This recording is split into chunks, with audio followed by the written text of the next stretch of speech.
ప్రపంచ రాజకీయాలు ఒక చెస్ గేమ్ లాంటివి. ఎవ్వరు ఎప్పుడు ఎలాంటి అడుగు వేస్తారు అనేది వాళ్ళ దేశాల భవిష్యత్తు నిర్ణయిస్తుంది. ప్రపంచంలో అతిపెద్ద ప్రజాస్వామ్యం మన ఇండియా దగ్గర ఉంది. ప్రపంచంలో అతిపెద్ద శక్తి అమెరికా దగ్గర ఉంది. ఇద్దరు కలిసి ఉన్నప్పుడు ప్రపంచం చాలా సురక్షితంగా ఉంది. కానీ ఇటీవల ఈ ఇద్దరి మధ్య కొన్ని గొడవలు పెరిగాయి. అసలు ఆ గొడవలు ఎందుకు వచ్చాయి? ఇది కేవలం రాజకీయమా లేక భవిష్యత్తులో పెద్ద యుద్ధ సంకేతమా? మనం ఈ వీడియోలో తెలుసుకుందాం. ఇండియా అమెరికా సంబంధాలు ఈరోజు వచ్చినవి కాదు. స్వాతంత్రం వచ్చిన తర్వాత మన ఇండియా మొదట అమెరికాతో స్నేహం చేయలేదు. ఆ టైంలో మన ఇండియా రష్యా వైపు ఎక్కువ ఫ్రెండ్షిప్ చేసింది. 1971లో బంగ్లాదేశ్ యుద్ధ సమయంలో అమెరికా పాకిస్తాన్కి మద్దతు ఇచ్చింది.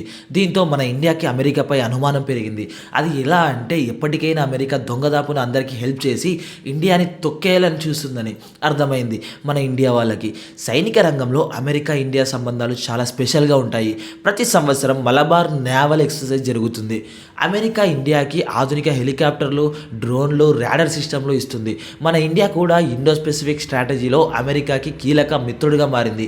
కానీ అమెరికా ఇప్పుడు కోరుకునేది ఇండియా పూర్తిగా మన వైపే ఉండాలని. కానీ ఇండియా మాత్రం మేము ఎవరి బానిసలం కాదు, మాది స్వతంత్ర దేశం అని గట్టిగా ధీటైన సమాధానం ఇస్తుంది. 1998లో మన ఇండియా అణు పరీక్షలు చేసినప్పుడు అమెరికా చాలా కోపంతో ఇండియాపై కొన్ని కండిషన్స్ పెట్టింది. కానీ 2000 సంవత్సరం తర్వాత ముఖ్యంగా మన్మోహన్ సింగ్, జార్జ్ బుష్ కాలంలో అణు ఒప్పందం కుదిరింది. దీంతో మన ఇండియా అండ్ అమెరికా ఫ్రెండ్షిప్ కొంత దారిలోకి వచ్చిందనే చెప్పాలి. అప్పటి నుంచి కొంచెం ఫ్రెండ్స్ లాగే ఉండిపోయాం మనం కూడా అమెరికాతో. అమెరికా కూడా ఇండియా అంటే కాస్త ప్రేమ చూపించేది 2000 సంవత్సరం తర్వాత. 2022లో రష్యా ఉక్రెయిన్ యుద్ధం మొదలైంది. ప్రపంచ దేశాలన్నీ రష్యాపై కండిషన్స్ పెట్టాయి. ఆ టైంలో అమెరికా అనుకుంది ఇప్పుడు ఇండియా కూడా రష్యాపై కండిషన్స్ పెడుతుంది. కానీ మన ఇండియా మాత్రం ఎవరికీ సపోర్ట్ చేయకుండా న్యూట్రల్గా నిలిచింది. రష్యా నుంచి తక్కువ ధరకే చమురు కొనుగోలు కూడా చేసింది మన ఇండియా. ఇలా చేయడం అమెరికాకి అస్సలు నచ్చలేదు. ఆ టైంలో అమెరికా ప్రెసిడెంట్ ఒక మాట కూడా అన్నాడు, India must stand with the world against Russia. దీనికి అర్థం ఏంటంటే రష్యాకి వ్యతిరేకంగా ప్రపంచం మొత్తం నిలబడింది. కానీ ఇండియా మాత్రం రష్యా దగ్గర వెళ్ళి చమురు కొనుగోలు చేస్తుంది తక్కువ ధరకే.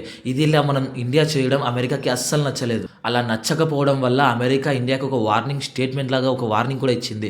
కానీ మన ఇండియా మాత్రం ఒక తీటిన సమాధానం వాళ్ళకి ఇచ్చేసింది. ఆ టైంలో ఏమనంటే మేము మా దేశ ప్రయోజనాల కోసం నిర్ణయం తీసుకుంటాం. దానికి అర్థం ఇప్పటికే మనందరికీ అర్థం అవ్వాలి.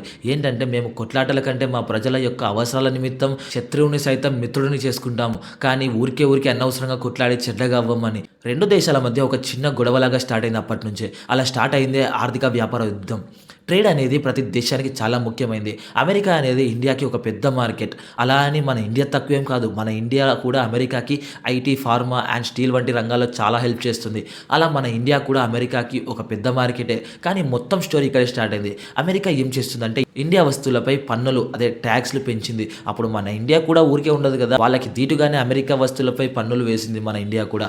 అందుకోసమే అప్పటి నుంచి ట్రేడ్ వార్ లాంటిది మొదలైంది ఇద్దరి మధ్య. దీనివల్ల రెండు దేశాల వ్యాపారులు చాలా ఇబ్బందులు పడుతున్నారు. మళ్ళీ ఒక వివాదం కూడా వచ్చింది మధ్యలో. ఇండియాలో మత రాజకీయాల విషయాలపై అమెరికా ఎప్పుడు కామెంట్స్ చేస్తూనే ఉంటుంది. మైనారిటీ రైట్స్, హ్యూమన్ రైట్స్ అంటూ నివేదికలు విడుదల చేస్తుంది. అప్పుడప్పుడు మన ఇండియాలో ఏమేమి జరుగుతున్నాయి అనే విషయాలపై ఎనీ టైం కామెంట్స్ చేస్తూనే ఉంటుంది అమెరికా. దానికి మన వాళ్ళు కూడా గట్టిగానే సమాధానం ఇచ్చారు. మా దేశం లోపల జరిగే విషయాల్లో మీరు జోక్యం చేసుకోకండి అని. ఈ టాపిక్ వల్ల రెండు దేశాల డిప్లొమాటిక్ టెన్షన్ పెరిగిపోయింది. 2023లో మన అందరికీ తెలిసే ఉంది, కెనడాలో సిక్కు నాయకుడి హత్య జరిగింది.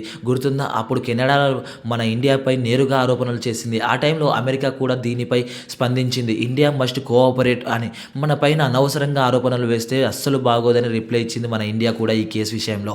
ఇండియా అమెరికా మధ్య సంబంధాల్లో ఒక కొత్త గొడవకి దారితీసింది 2023లో ఈ కేసు. కానీ మనం గుర్తుపెట్టుకోవాల్సింది ఇండియా అమెరికా స్నేహం ఆర్మీ రంగంలోనే కాదు, టెక్నాలజీ రంగంలో చాలా బలంగా ఉంది. ఎందుకంటే నాసా, ఇస్రో కలిసి స్పేస్ మిషన్స్ చేస్తున్నాయి.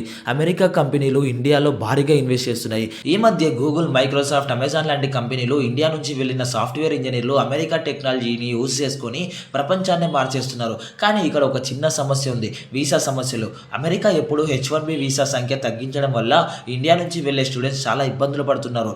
ప్రెజెంట్ అమెరికాలో ఇండియా వాళ్ళే 50 lakhs ఇండియన్స్ ఉన్నారు. వాళ్ళే డాక్టర్స్ అయ్యారు, ఇంజనీర్స్ అయ్యారు, వ్యాపారవేత్తలు, రాజకీయ నాయకులుగా ఎదిగారు. Google CEO Sundar Pichai, Microsoft CEO Satya Nadella, అలాగే America vice president Kamala Harris వీళ్ళంతా మన ఇండియన్సే. హాలీవుడ్ సినిమాలు మన ఇండియాలో చాలా బాగా చూస్తారు. అలాగే మన టాలీవుడ్ అండ్ బాలీవుడ్ సినిమాలోకి ఫ్యాన్స్ అమెరికాలో చెప్పనక్కర్లేదు. యోగా, ఇండియన్ మ్యూజిక్, ఫుడ్ ఇవన్నీ అమెరికాలో ఒక పెద్ద ట్రెండ్‌ని స్టార్ట్ చేశాయి. న్యూయార్క్, కాలిఫోర్నియా, టెక్సాస్ రాష్ట్రాల్లో మన ఇండియా ఫెస్టివల్స్‌ని చాలా బాగా గ్రాండ్‌గా జరుపుకుంటారు.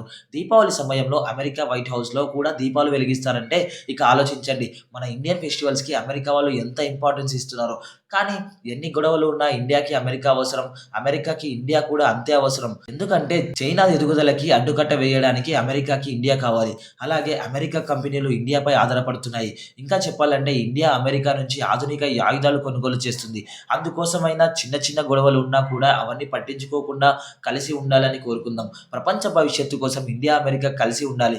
కొట్లాటలు మామూలే. అవి ఇప్పుడు ఉంటాయి, రేపు పోతాయి. కానీ ఫ్రెండ్‌షిప్ అనేది శాశ్వత కాలం ఉంటుంది. ఎందుకంటే ప్రపంచాన్ని మార్చే శక్తి ఇండియా, అమెరికా స్నేహంలోనే ఉంది.